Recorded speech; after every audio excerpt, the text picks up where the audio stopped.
China isn't just hosting a summit here. It's trying to set the terms of the entire conversation. And while Trump wants a win he can point to, she wants something far more valuable: time, leverage, and less American pressure in the places where Beijing is most vulnerable.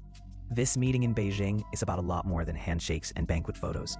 It sits at the center of trade, Taiwan, technology controls, the Iran war, and the broader question of whether the world's two biggest powers can cool things down without pretending their rivalry has vanished. If you're getting value from this breakdown, hit the like button and subscribe so you don't miss what comes next. The headlines tend to focus on what Trump wants: a deal, a photo op, maybe some agriculture purchases, maybe a headline about rebalancing trade. That's the visible layer. Xi's goals are quieter and, frankly, more strategic. He does not need a dramatic reset with Washington. He needs breathing room. China's economy is still dealing with weak domestic demand, deflationary pressure, and a lot of industrial overcapacity. That means Beijing benefits from keeping the temperature down with the United States while it continues pushing state-backed industries at home. In plain English, China wants the world to keep buying its goods even as it tries to become less dependent on the world. That's the tension behind this summit. Some Washington analysts talk about China like it's executing one perfect master plan every hour of the day. That can be a little too neat. The reality is simpler and more stubborn. Beijing is a centralized, highly controlled system that wants control over key sectors, access to foreign markets, and as much room as possible to maneuver while its own economy slows. Xi also knows Trump is looking for visible movement ahead of domestic political battles. So Beijing has an opening: give Washington just enough progress to keep the conversation going, but not enough to give away real leverage. And that's why the White House is floating ideas like a U.S. China Board of Trade and a Board of Investment. It sounds productive, it sounds institutional, but these kinds of bodies can also become one more layer of bureaucracy between American businesses and actual market access. Now comes the part everyone in Beijing really watches: Taiwan and technology. According to reports from the summit, Xi warned Trump that if Taiwan is handled well, the relationship can stay stable. That's diplomatic language with a sharp edge. The message is basically this: stay out of our claim, don't arm the island too aggressively, and don't treat Taiwan like a permanent American protectorate. Trump's side sees it differently. Washington has tightened export controls on advanced semiconductors and AI hardware because U.S. officials believe China is trying to leapfrog into the most sensitive technologies while keeping others dependent on Chinese supply chains. Beijing, for its part, says these restrictions are hostile and unfair. Both sides are right about one thing: technology is now a geopolitical weapon, and the U.S. is not dealing with a normal trading partner here. China's model is state-directed, heavily subsidized, and built to push out competitors first, then ask questions later. A recent commission report warned that China's excess industrial capacity is creating a China Shock 2.0, with damage spreading across batteries, pharmaceuticals, semiconductors, and AI-related supply chains. That's not just an academic concern. It affects real jobs, real factories, and real dependence. Still, the response from Washington often feels half strategic and half administrative. One week it's tariffs, the next it's carve-outs, then there's another board, another review, another task force. Free markets don't need 50 committees to tell them where to source steel or soybeans. What they need is consistent rules, and a government that remembers its job is to defend the country, not micromanage every commercial relationship on Earth. The summit is also happening against a very ugly backdrop in the Middle East.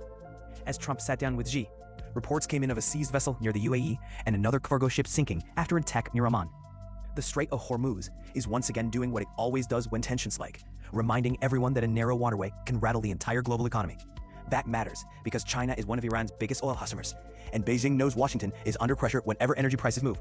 If the strait gets unstable, the pain spreads fast, to shipping, to insurance, to fuel, to voters back home. So Xi walks into this summit with a little extra leverage.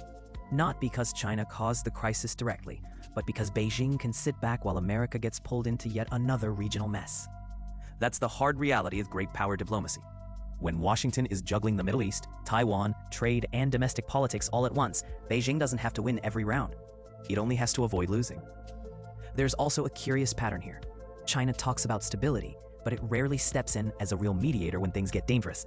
Instead, it watches, waits, and lets others burn political capital. Susan Thornton, a former U.S. official, said the main value of the meeting may simply be the meeting itself. That sounds modest, but it also tells you how low expectations really are. Meanwhile, the regional picture keeps getting messier. Reuters reported that Saudi Arabia struck Iran-allied militias in Iraq during the wider conflict, and there were also reports of fire and retaliation tied to shipping routes. Israel's own war with Lebanon has been marketed as a ceasefire in some circles, even as strikes continue and civilians keep dying. The word ceasefire is starting to mean pause in the headlines. And then there's the strange layer of diplomacy and denial around the UAE. Netanyahu's office said he made a secret visit there during a war with Iran, while the UAE denied it. That sort of back and forth shows how tangled the anti-Iran alignment has become. Some of these countries are cooperating quietly, publicly denying it, and trying to keep multiple audiences happy at once. No wonder Xi wants the US distracted. A divided America is easier to manage than a focused one. So what can Trump realistically bring home? Agriculture is the most obvious candidate. The White House wants China to buy more American farm goods, especially soybeans and grains. That would help politically, especially in farm states that feel every twitch in the trade relationship. But China is not exactly cornered. It can buy soybeans from Brazil. It can slow-walk commitments.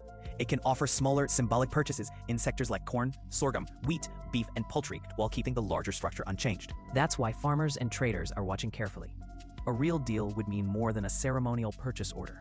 It would mean durable access, fewer arbitrary trade barriers, and some sign that Beijing is willing to play by rules instead of using market access as a pressure valve. Trump also came with more than a dozen business leaders, including major agricultural interests. That signals that the administration wants this to look like commerce, not just geopolitics. Fair enough. But when the other side controls pricing, approvals, and imports through a state machine, the private sector can only do so much on its own. This is where the larger America First question comes in. Should the US keep chasing the illusion of smooth relations with a rival that openly wants strategic advantage? Or should it focus on strengthening its own industrial base, energy production, and supply resilience first? The answer should be obvious, but Washington keeps drifting toward managed dependence. At the same time, Congress is pushing another vote on military aid for Ukraine, even as that war grinds on. Corruption scandals pile up, and Americans are told there's always another global emergency that needs another funding package.